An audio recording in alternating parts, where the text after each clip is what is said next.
hogy az erősítő foltok fönt vannak a vitorla kilépőélén. A következő feladat az ennek a kilépőélnek a szegőszalagozása lenne, a szalaggal való beszegése. Ilyet nem csináltam még soha, és nem vagyok benne biztos, hogy mi lenne a legcélszerűbb módszer arra, hogy ezt a viszonylag merev szegőszalagot az íves felületre pontosan fel tudjam varni, méghozzá lehetőleg úgy, hogy esetleg ebbe majd még egy szegélyzsinórt is bele tudjak húzni. Két elképzelésem van a dolog menetéről. Az egyik az, hogy ilyen kis szorító kapcsokat használjak, amiket bizonyos időközönként oda tűzök a kézzel megfelelő helyre bepasszított szalagra, úgyhogy már benne van a vitorla, és megnézzük, hogy ezekkel mennyire lehet helyben tartani varrás közben.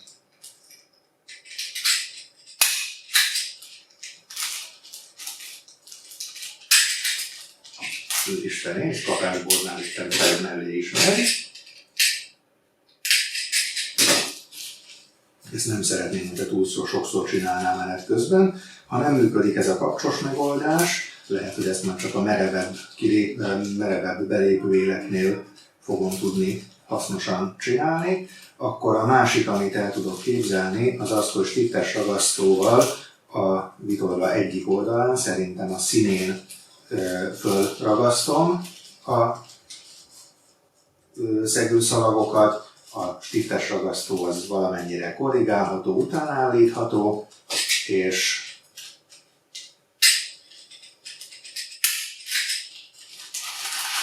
jó, hát ez egyszerűen nem marad rajta, sőt most már a masinából se jön ki.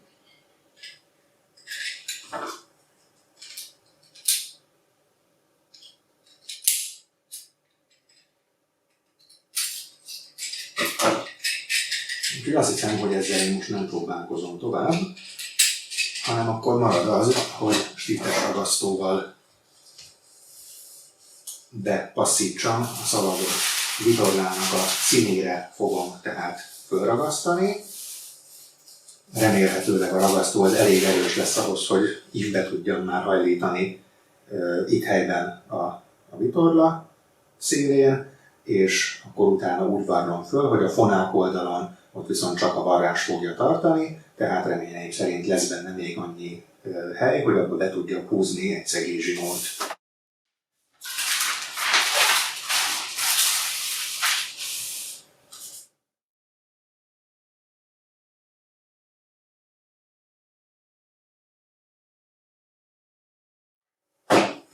Lássuk idáig beragasztózva,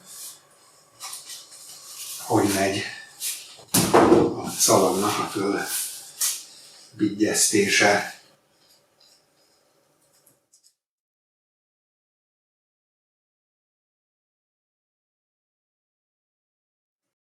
Azt hiszem, hogy ez így nem a legjobb módszer, hogy nem látom, hogy mennyire megy ki a vitorla a hajtásba.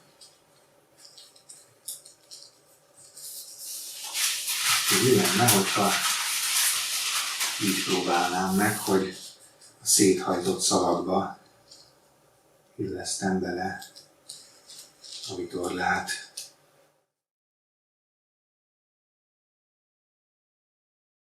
Azt, hogy egyáltalán nem fogja meg a ragasztó.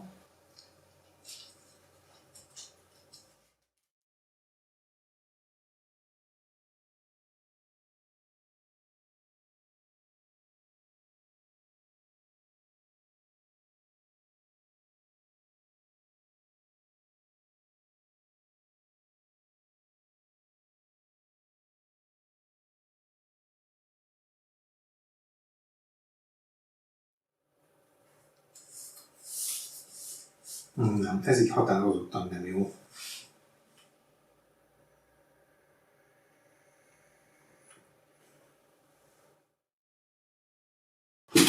Egy valamit megpróbálok még, aztán most már a takarodót kell fújnom, úgyhogy a szegés az már egy következő alkalomra lesz elhalasztva.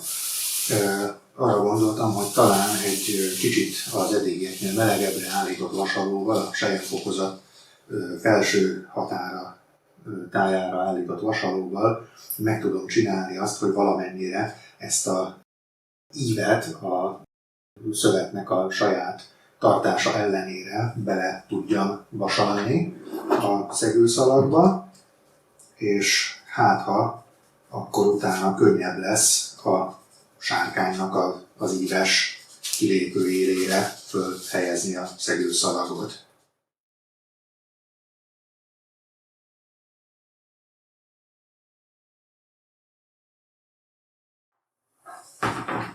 A dolog nem tűnik reménytelennek, valamennyi ív az belekerült a szegőbe.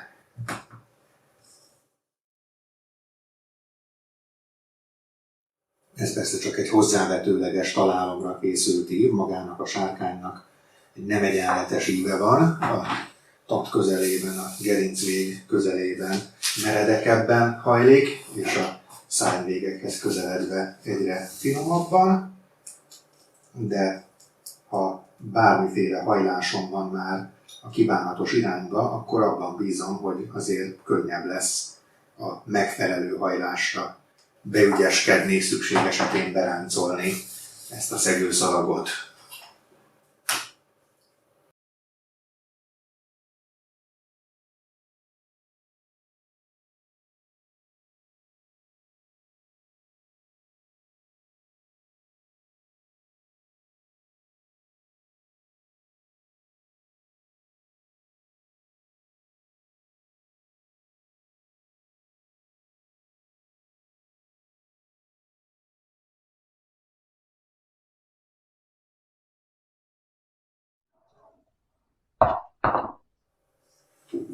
No, hát legközelebb akkor ezzel az ívesre vasalt szegőszalaggal fogom megpróbálni újra a kilépő élek szegését.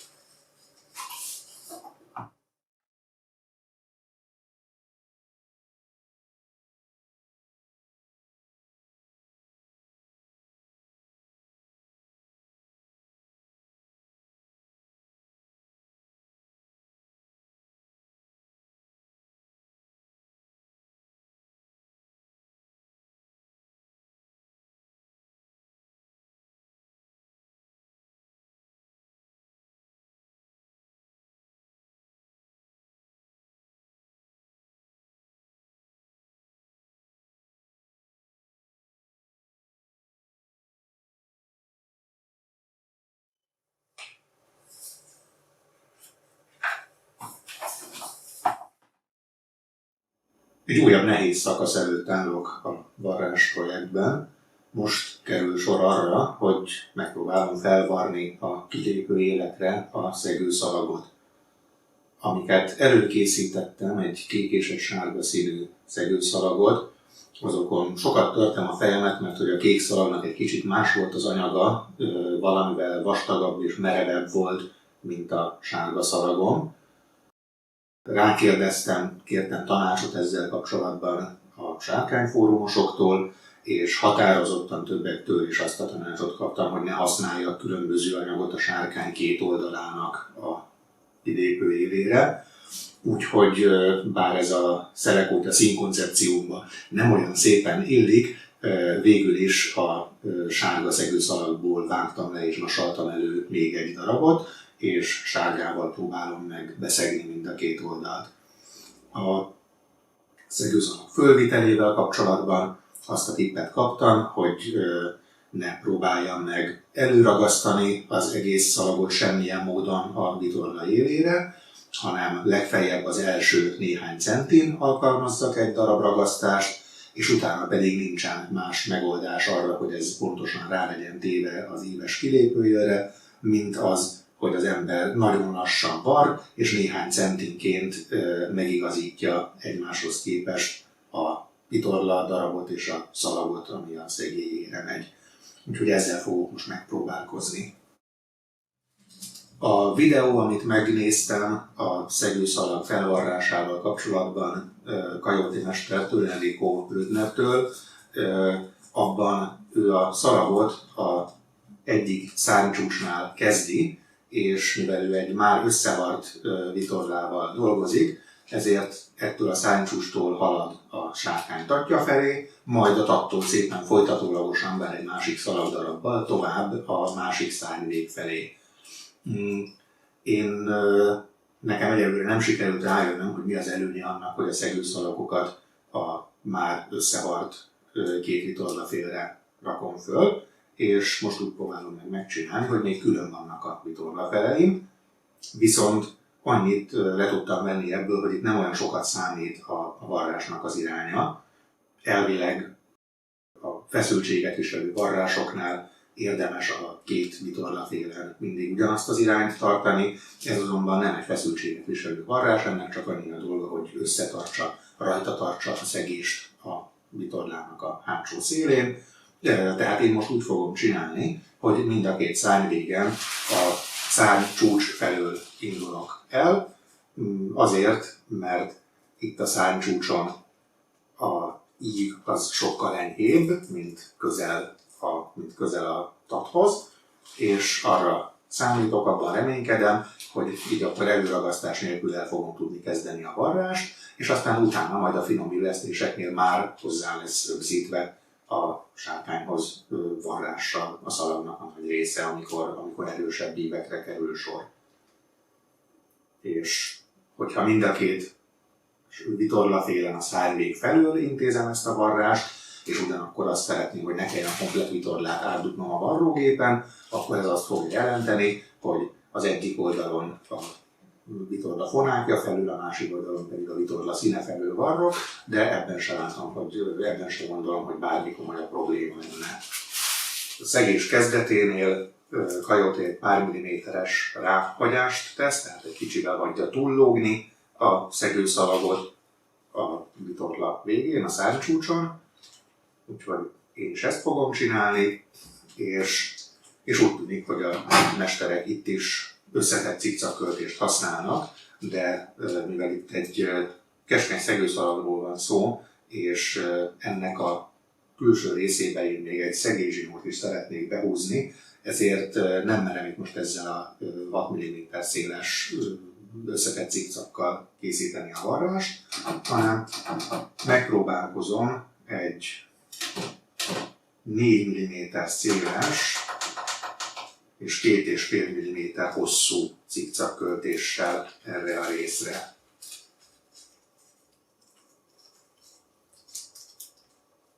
Már tulajdonképpen először is a kezdetnek az elvarrásához jobb lesz, hogyha egy sima egyenes öltést használok.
Egyelőre itt a enyhébb ívnél nem tűnik reménytelen ennek a dolog.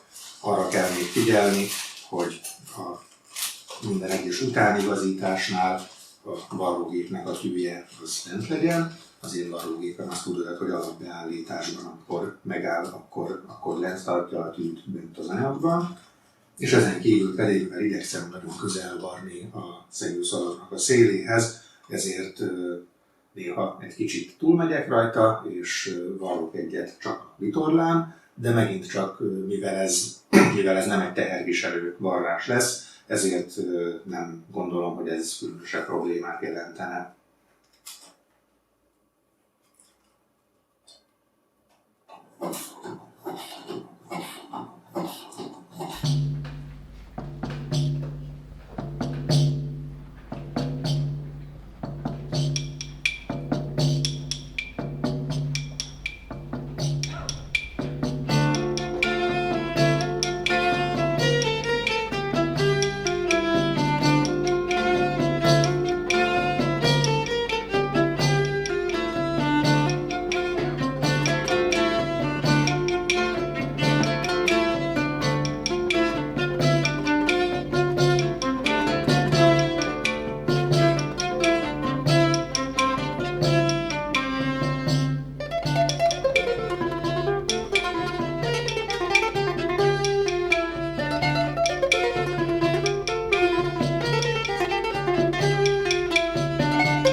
Az első darab tehát elkészült, nem lett túl borzalmas, lehetne a varrás egy kicsit szebb, pontosabban a szegő színe mentén, de azért összességében nagyon kevés helyen van az, hogy kimentem a szegőszalagból csak a vitorlára, és sehol nem mentem túl közel az egésznek a szegélyéhez, úgyhogy bízom benne, hogy lesz még lehetőség valahogy egy szegélyzsinót behúzni így a kilépőjében. A Kielnél, a taknál a eredetileg 161-2 centi hosszúságú levágott szegőszalagomból egy közel 20 centi maradt fölöslegben. Ezt nem áll tanulságnak megjegyezni, hogyha ugyanerre a szabás mintára készítenék még sárkányt, akkor egy 145 centis szegőszalag is biztos, hogy elegendő, és még jut is marad is belőle. Lássuk akkor a vitorla bal felét, a kék vitorlát, amit tehát szintén a szárnycsúcsnál fogok elkezdeni szegni. Egy pár milliméterrel túltolom a szegőszalag végét a vitorla csücskén.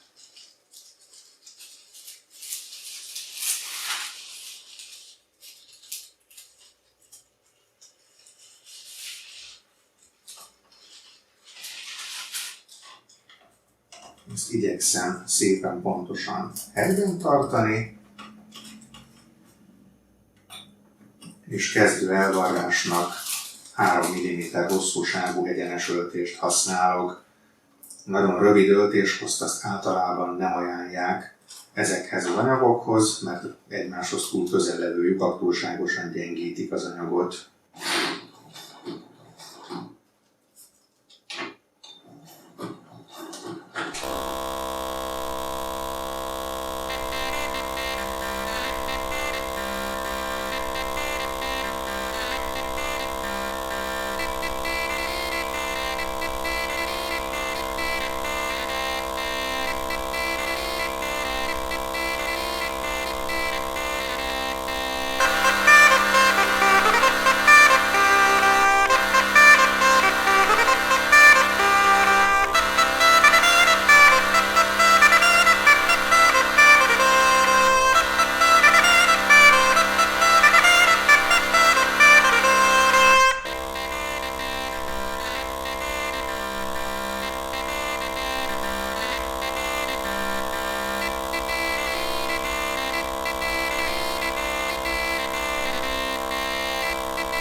készült a kék oldalnak a szegélye is. Némileg meglepetésemre szolgál, hogy legalábbis ezek mellett a sápatak beltéri fények mellett a sárga szalagon nem komolyan üt át a kék, tehát lehet benne reménykedni, hogy nem egy béna zöld szegély fog majd itt látszani, hanem legalább egy szép élénk sárga szegélyt fog mutatni a repülés közben is ez a sárkány.